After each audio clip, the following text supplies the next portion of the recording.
Olá, muito bem-vindo. Eu me chamo Damares, professora de Geografia, e a aula de hoje vai ser sobre as consequências causadas pela poluição hídrica.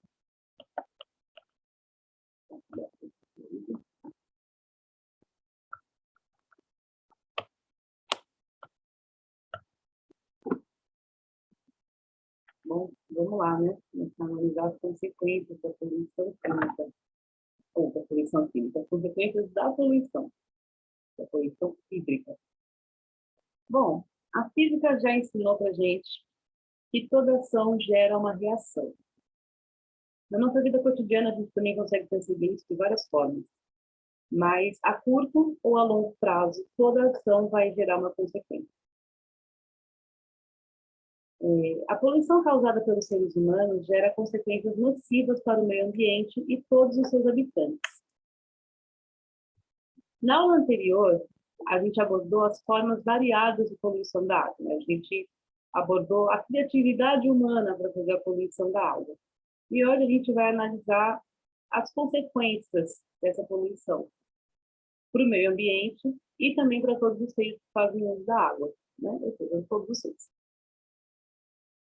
Muitos dos que poluem não são atingidos diretamente pelas consequências dessa poluição.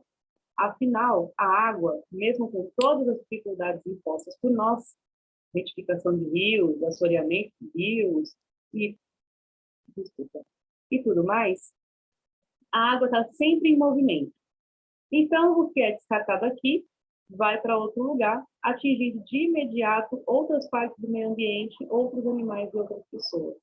Um exemplo que a gente pode citar, que vimos na última aula, sobre os detritos químicos, né, do rio Tietê, que são agregados à água aqui na cidade de São Paulo, mas que vão atingir de forma muito diferente as pessoas do interior, né? Para nós, a água é potável, ou seja, própria para uso, se contiver as doses mínimas de micro-organismos e minerais essenciais para o funcionamento do corpo humano. Entretanto, a mínima alteração na água pode afetar a nossa formação corpórea complexa. Em 2010, no Dia Mundial da Água, que é todo dia 22 de março, a ONU divulgou um relatório chamado Água Doente, que revela que o consumo e o uso de água não tratada e poluída matam mais do que todas as formas de violência, inclusive as guerras. Se a gente parar para pensar, essa informação ela é muito forte, né? Podemos pensar em diversas formas de violência que podem levar uma pessoa à morte. A gente pode pensar no quão catastrófica é uma guerra e pensar que todas essas formas de violência que levam pessoas à morte causam menos morte do que o consumo e o uso de água poluída.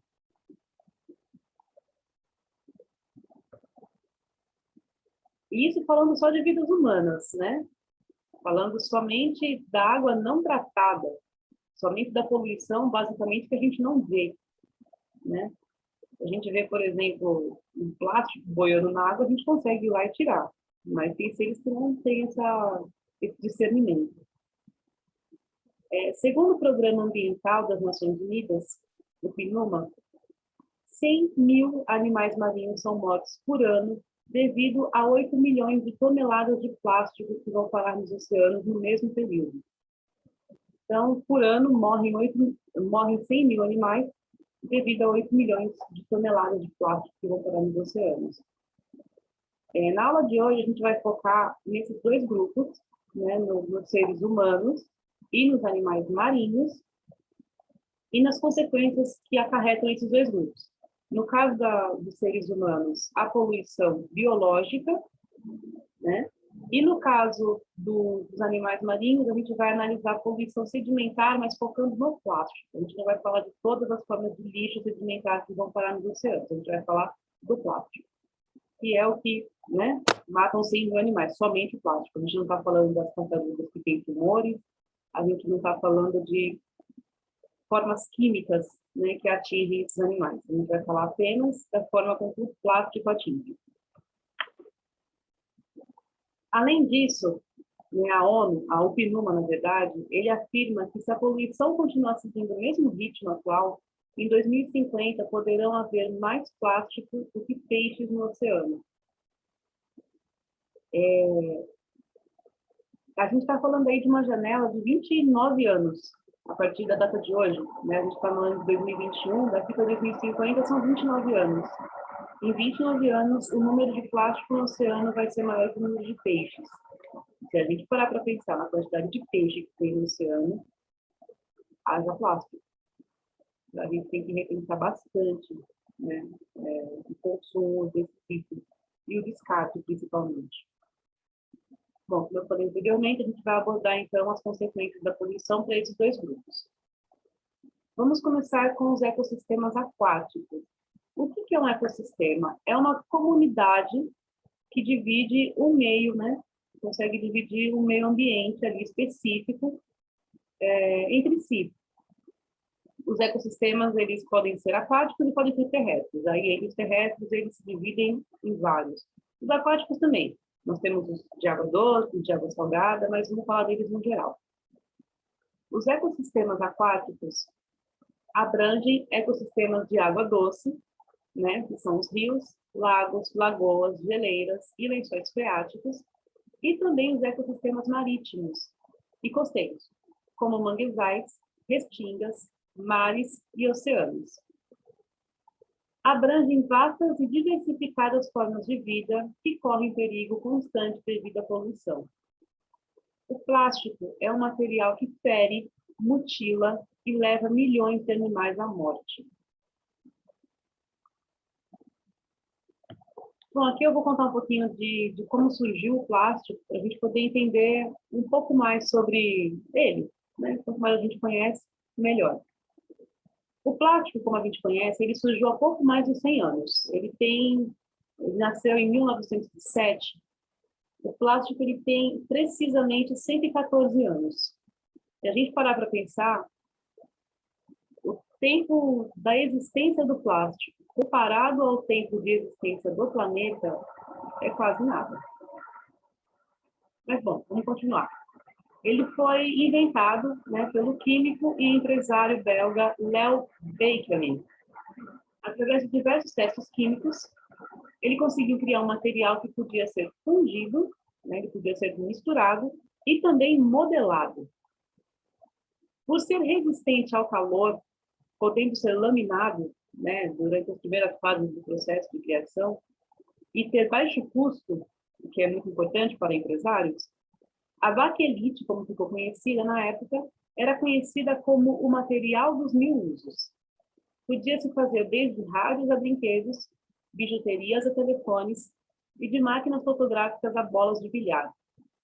A invenção do plástico, nesse caso, para as bolas de bilhar, foi muito positiva, né? Porque, além de ter um baixo custo, foi positiva para os animais, porque antigamente a bola de bilhar era feita com marfim, e o marfim é encontrado na presa dos elefantes. Os elefantes estavam começando a entrar em risco, né, de extinção por conta da extração do marfim para a fabricação de bolas de bilhar. Era um esporte muito, muito popular nessa época. Bom, e como esse material, né, a baquelite, não podia ser refundido, foi usado também como moeda na Indonésia na época da Segunda Guerra Mundial. Então, o país adotou o plástico, fez dele moeda, já que não podia falsificar, vamos dizer assim, né? Não podia derreter ele, fazer outro, impossível. Ele foi usado como moeda na Segunda Guerra Mundial, durante aquele período. Desde então, o material vem sofrendo diversas transformações, cada vez mais em busca de torná-lo mais resistente, mais leve, menos rígido, né, para algumas ocasiões, quanto mais maleável, melhor, e mais barato para produzir. Hoje em dia, o plástico é utilizado em tantos setores da economia, se tornando tão presente na nossa vida, de forma que muitas vezes passa despercebido.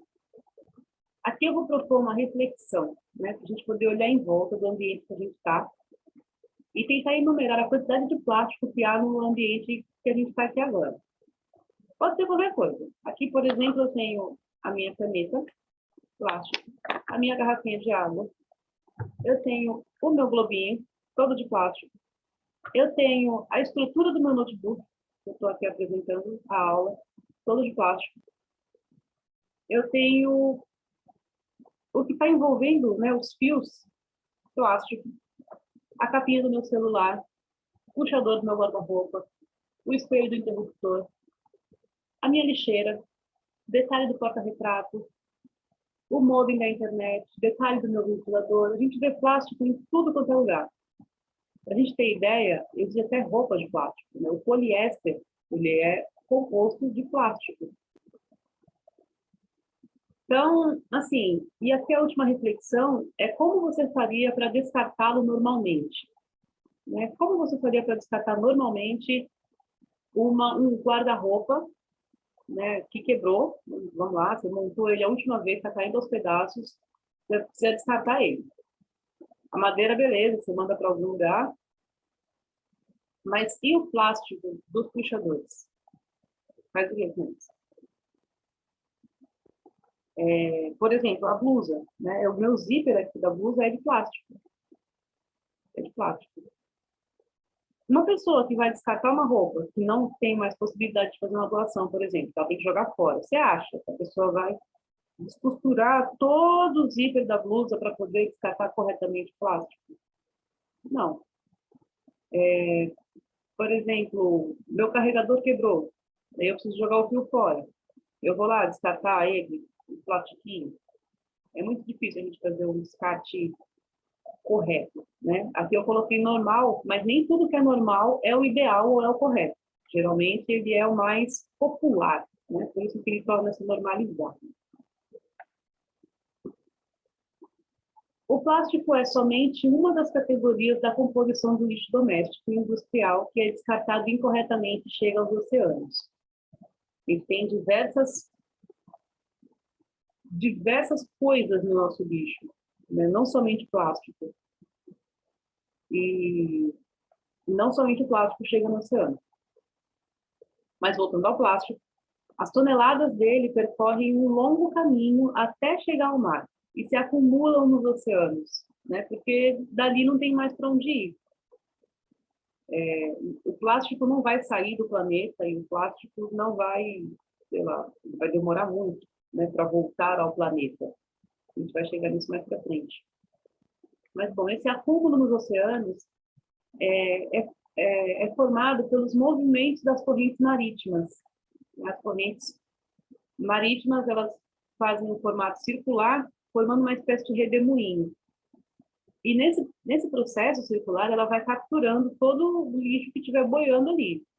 Todo o material que estiver boiando, ela vai agregar nesse redemoinho e vai formar o que a gente conhece como ilhas de plástico. No nosso planeta, a gente tem 5 giros oceânicos, né, que a gente também pode chamar as correntes marítimas de giros oceânicos. E aqui nessa imagem está em destaque o grande depósito de lixo do Pacífico.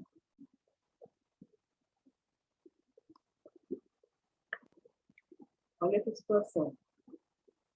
Isso daqui é o tanto de lixo que a gente tem no Oceano Pacífico, acumulado. Tem uma pessoa aí, não sei se vocês conseguem ver, bem no centro da imagem ali, tem um mergulhador corajoso.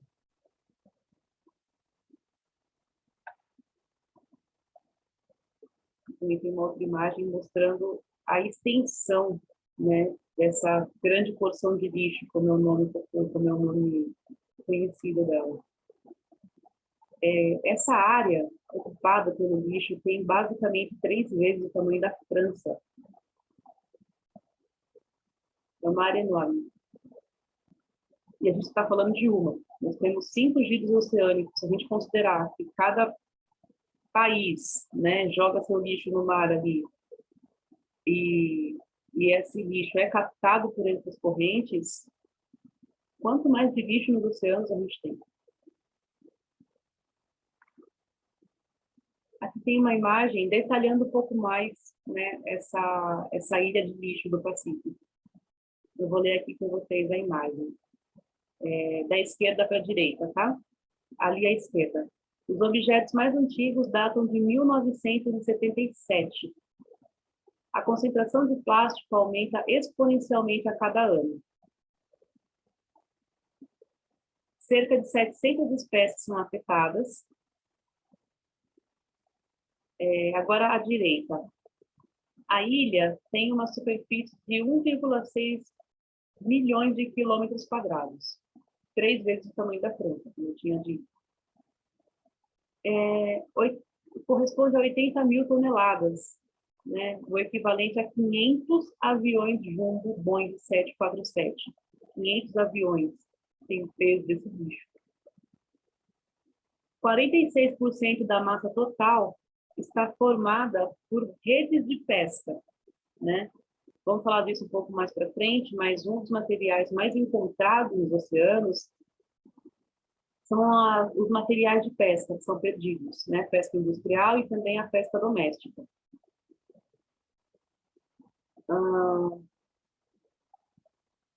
Essa ilha ela não é basicamente formada por materiais sólidos, assim como a gente está vendo nessa imagem, né? Em muitas pesquisas que eu realizei, eu encontrei informações de que se trata basicamente de uma sopa de plástico.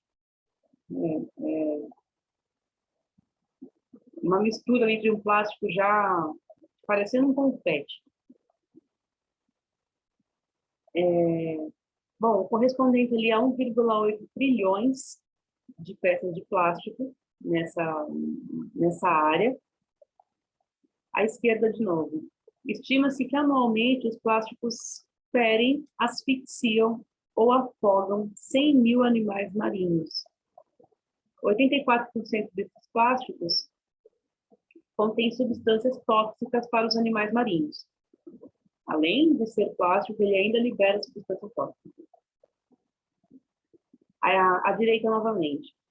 94% dos objetos são microplásticos, né? Como eu falei, são plásticos bem pequenininhos. É a maior porcentagem dessa ilha. Então, ela não é um continente propriamente dito, é um acúmulo de lixo, onde a maioria do lixo é de plástico já todo picadinho. Mas aparece também 56 bilhões de mesoplásticos, aí a gente vai mudando a alteração de tamanho. 821 milhões de macroplásticos, 3,2 milhões de megaplásticos. Ali embaixo, mais abaixo, a gente tem uma escala, né? Que seriam os microplásticos, os mesoplásticos, os macroplásticos e os megaplásticos. Os materiais desta ilha são provenientes do Japão, México, Taiwan, China, Filipinas, Canadá, Chile, Colômbia, Alemanha, Itália, Coreia e Venezuela. Todo mundo que está ali próximo dessa região do Pacífico contribui de alguma forma com essa concentração horrorosa de lixo no meio do oceano. Bom, por ser tão barato e popular, o plástico rapidamente se transforma em lixo e é descartado em qualquer lugar. Por conta disso, se tornou o material mais volumoso em lixões e aterros. Se a gente parar para pensar, o tempo de vida útil do plástico, né, a gente chama de vida útil esse período de tempo em que o material fica conosco, né? O tempo de vida que ele tem para a nossa utilidade. A gente compra, por exemplo, uma garrafa de refrigerante. Quanto tempo dura uma garrafa de refrigerante no almoço de domingo numa família de 6 pessoas? Dura um almoço. E aí você vai esquecer com plástico, joga fora. Acabou. Tempo de vida útil, assim. Então, ele é barato, ele é popular, vira lixo rápido e é descartado em qualquer lugar. Então, justamente por todos esses fatores, ele se tornou o material mais volumoso nos lixões e nos aterros sanitários. Além disso, infelizmente, também é encontrado em diversos lugares inapropriados nas cidades e também nas áreas naturais, né? Flutuando, por exemplo, em lagos e rios. O plástico, que revolucionou a indústria e, consequentemente, as nossas vidas, existe há pouco mais de 100 anos, 114 para ser bem preciso. Só que ele leva cerca de 400 e 500 anos para se decompor. Até lá, quantas vidas uma peça plástica vai eliminar? Estudiosos supõem que as primeiras peças produzidas desse material, lá em 1907, se elas não foram recicladas, elas estão perdidas em algum lugar do planeta.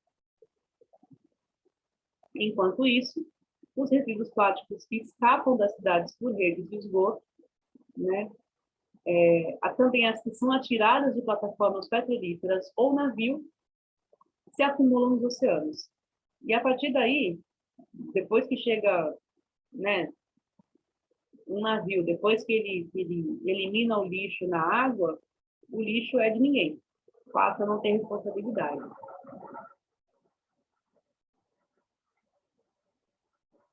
Após fragmentados, os pedaços de plástico são facilmente confundidos com comida pelos animais. E os ingerem, sofrem obstruções ou outros males, por exemplo, você vai comer uma tampinha de garrafa, só que ela não vai digerir, né? Você não vai conseguir digerir ela, não vai matar sua fome. Por exemplo, uma tartaruga que come uma sacola plástica, ela vai sofrer uma espécie de obstrução, né? O plástico vai ficar ali engasgado e vai levar esses animais à morte. Outro fator proveniente do plástico que mata animais marinhos é a pesca fantasma. Se trata daquilo que eu falei no começo da aula, de materiais de pesca que são perdidos. Envolve rede de pesca, vara de pescar, linhas, anzóis, entre outros materiais. Que somente aqui no Brasil matam 25 milhões de animais por ano, segundo a Organização de Proteção Animal Mundial. Aqui tem um exemplo de lixo, né, encontrado, proveniente de material de pesca, e com certeza pode enroscar alguma tartaruga ou algum peixinho. Bom, agora a gente vai falar agora das consequências que ocorrem no ecossistema terrestre, né? Nessa comunidade aqui. O ecossistema terrestre é a comunidade que habita o ambiente terrestre. Nossa. Inclui seres humanos, insetos, vegetais e outros. É o endereço de saída do plástico que atinge as vidas nos oceanos e das outras formas de poluição também. Daqui que tudo sai. Aqui, não só o plástico causa problemas, como a contaminação das poluições, como a combinação das poluições. Lixo urbano e esgoto têm sido os rejeitos que atingem de forma mais direta as sociedades. É fácil encontrá-los. A gente pode achar eles nas calçadas, nas vias das ruas, nos gramados, nos leitos dos rios. E as formas com que chegam nesses ambientes são variadas, pois nas cidades o lixo não é um tema que recebe a atenção que merece.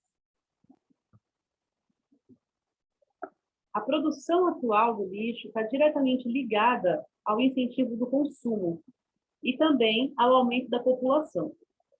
Hoje se consome muito mais do que na época da primeira Revolução Industrial, lá no século XIX, onde o lixo produzido nas residências era basicamente composto de matéria orgânica, né? Era basicamente resto de comida, a pessoa não tinha muito o que consumir.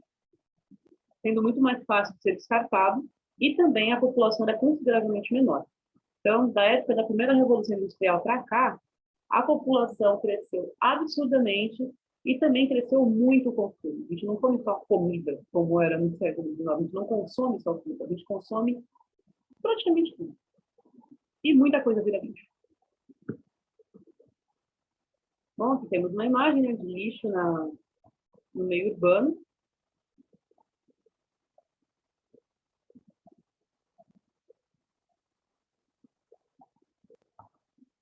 O lixo urbano agrega o doméstico, o industrial, hospitalar e, mais recentemente, o tecnológico. Mais recentemente, por quê? Também, vamos comparar também com a época da primeira Revolução Industrial.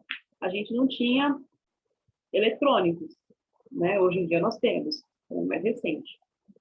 E o descarte incorreto gera uma série de consequências para os próprios habitantes. Quando acumulado, interage entre si, né, esse lixo. Vamos pensar nesse lixo aqui, ó, dessa imagem. Quando ele é acumulado, ele vai interagindo entre si e vai produzir um líquido de coloração escura e com cheiro desagradável. A gente consegue ver isso em casa, né? Quem nunca tirou ali, amarrou sua sacolinha de lixo na lixeira, tirou da lixeira e viu aquela poça preta, né? Ou então deixou ele ali, tirou da lixeira, encostou ali para esperar o lixeiro passar. E aí, depois que o saco é retirado, tem ali uma mancha escura. O que é isso? É o chorume, né? Essa substância, ela é tóxica e ela pode contaminar o solo e, consequentemente, as águas subterrâneas, como os aquíferos e os lençóis freáticos.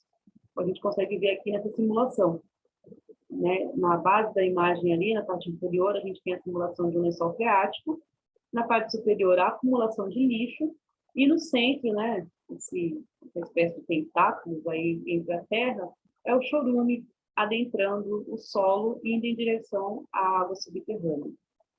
Prontinho para contaminar. O lixo também é responsável por assorear os rios, causar a dispersão e a proliferação de insetos e pequenos animais, como, por exemplo, mosquitos, moscas, baratas, traças e ratos, que podem transmitir doenças como a leptospirose, a peste bubônica, febre amarela, febre chikungunya e a dengue. No Brasil, cerca de 35 milhões de pessoas não têm acesso à água tratada, e cerca de 100 milhões não possuem serviço de tratamento de esgoto. Nesse caso, os dejetos são eliminados, né, são encaminhados das residências sem qualquer tratamento diretamente aos corpos d'água, como rios e córregos. Então, aqui, além de uma população que a gente vê que não tem proteção, né, não tem acesso à água tratada, é uma população que, ao mesmo tempo, corre um risco enorme por não ter essa água tratada. Aqui a gente tem uma imagem que mostra residências, né, com esgoto indo diretamente para corpos d'água. Diretamente. A gente pode olhar essa foto e achar bem errado. Mas a gente for parar para pensar na situação dos moradores dessa região, vai fazer como? Qual seria a saída para eles? Usar fossa, cavar um buraco no chão? Tudo fica perigoso. Contamina o solo, contamina a água.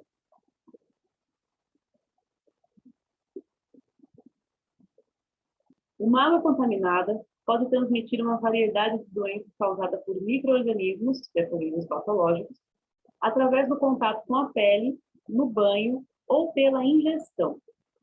A forma mais comum é através da ingestão ou pelo consumo de alimentos lavados com água infectada. Mas também pode acontecer também com contato com a pele. Nas regiões que não possuem saneamento básico, né, o que é saneamento básico? É a falta de água tratada ou de rede de esgoto. As doenças podem ocorrer pela contaminação da água de rios, né, como no caso da foto anterior, lagos e córregos por excrementos humanos ou animais. Nós vamos olhar para essa foto anterior e pensar na série de doenças que essa água desse rio pode trazer. Vamos pensar também, vamos imaginar que essa árvore à esquerda da foto é uma árvore frutífera.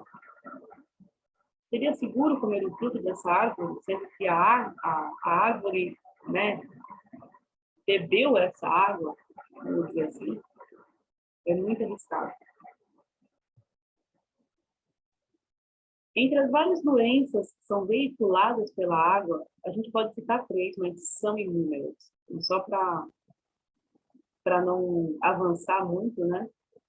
Aí eu separei 3 aqui para a gente poder verificar como ocorre. A gente tem a hepatite a cólera e a esquistossomose. A hepatite A funciona da seguinte forma: a transmissão do vírus da hepatite A pode se dar através da contaminação de alimentos preparados por pessoas infectadas que não lavam as mãos após evacuarem, ou pelo contato das fezes contaminadas com água.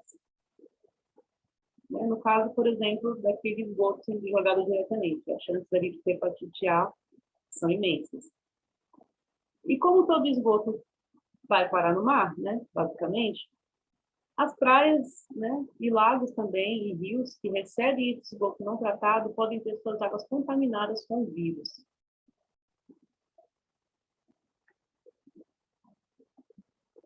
A gente tem 35 milhões de pessoas que não têm acesso à água tratada. Não, vamos pensar nas 100 milhões que não têm acesso à rede de esgoto e pensar que todo o esgoto dessas 100 mil pessoas, né, dessas 100 mil pessoas que vão parar nos oceanos, Dá até um pouco de medo de entrar na praia, de ir para a praia. A gente está falando só de hepatite A. Entre os sintomas dessa doença estão quadros de diarreia, associado à perda de apetite, vômito, náusea, febre, dor de cabeça, fraqueza e dor muscular. Após uma semana, surge o sintoma chamado icterícia, que é caracterizado pela pele, né? A pele e o branco dos olhos ficam amarelados, assim como na imagem que a gente pode ver aqui. Né? A gente pode perceber que a pele dessa pessoa está bem amarelada e nitidamente a gente consegue ver também o branco dos olhos amarelados, no caso de hepatite A. O próximo caso é a cólera, né? Assim como a hepatite A, a transmissão da cólera ocorre através do consumo de água ou por alimentos contaminados. É causada por uma bactéria que se instala no intestino e produz uma toxina, né, que vai atingir as paredes desse intestino, gerando um severo quadro de diarreia aquosa, que pode levar rapidamente a grave, aqui eu escrevi errado, né, a grave desidratação. Né? A evacuação humana ela está diretamente ligada ao consumo de água. Quanto mais água você consome, mais fácil você realiza esse processo. Se você não ingere tanta água, vai encontrar mais dificuldade para realizar esse processo. Então, logo, se você tem um quadro de diarreia, você está dispensando muita água. Então, você precisa realizar uma reidratação para poder sanar essa água que você está dispensando.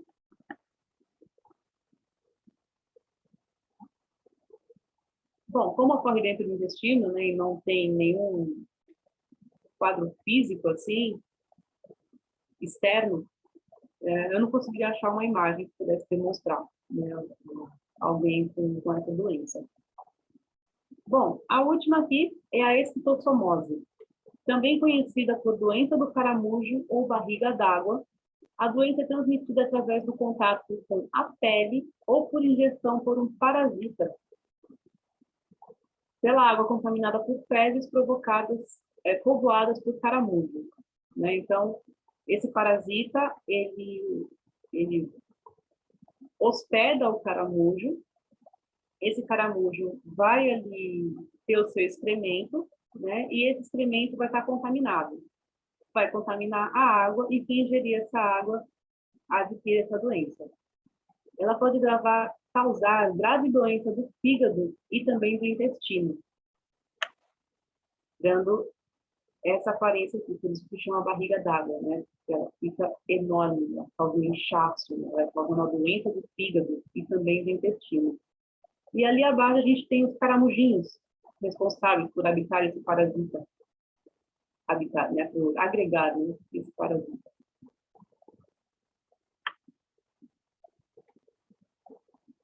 Bom, a gente já chegou aqui no final da nossa aula e podemos perceber que os problemas causados pela produção desenfreada do lixo, descarte e tratamento incorreto contaminam as águas e geram uma série de problemas para o meio ambiente terrestre e aquático.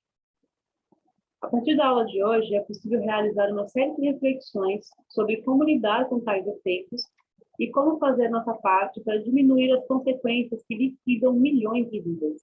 Se a gente for somar as humanas com as animais, é inestimável. Todos nós somos responsáveis pelo lixo que produzimos. É isso. Se eu comprei essa caneta, eu sou responsável por ela até o momento que ela se tornar lixo. Aqui eu fiz uma proposta de exercício, vou deixar também uns 2 minutinhos, e ao final eu faço a resolução e finalizamos a aula. A poluição hídrica é caracterizada pela introdução de uma matéria orgânica. Não, vou começar de novo. A poluição hídrica é caracterizada pela introdução de uma matéria ou energia que altere as propriedades físico-químicas de um corpo d'água. Entre as diversas formas que os seres humanos são capazes de realizar poluição, algumas acabam contaminando as águas com substâncias ou micro-organismos, tornando-as veículo para doenças.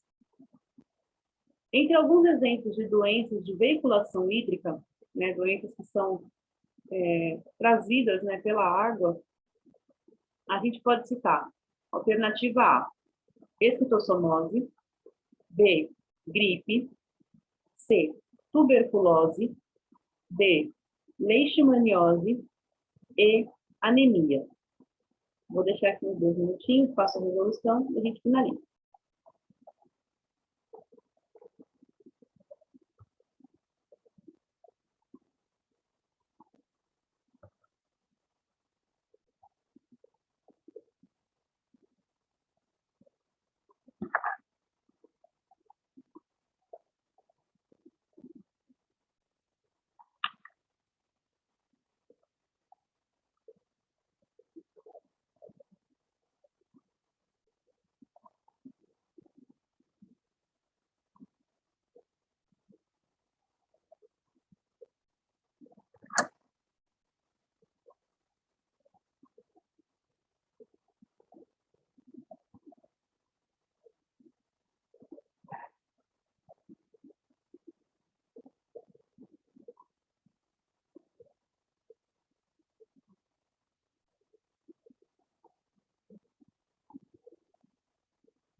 Muito bem.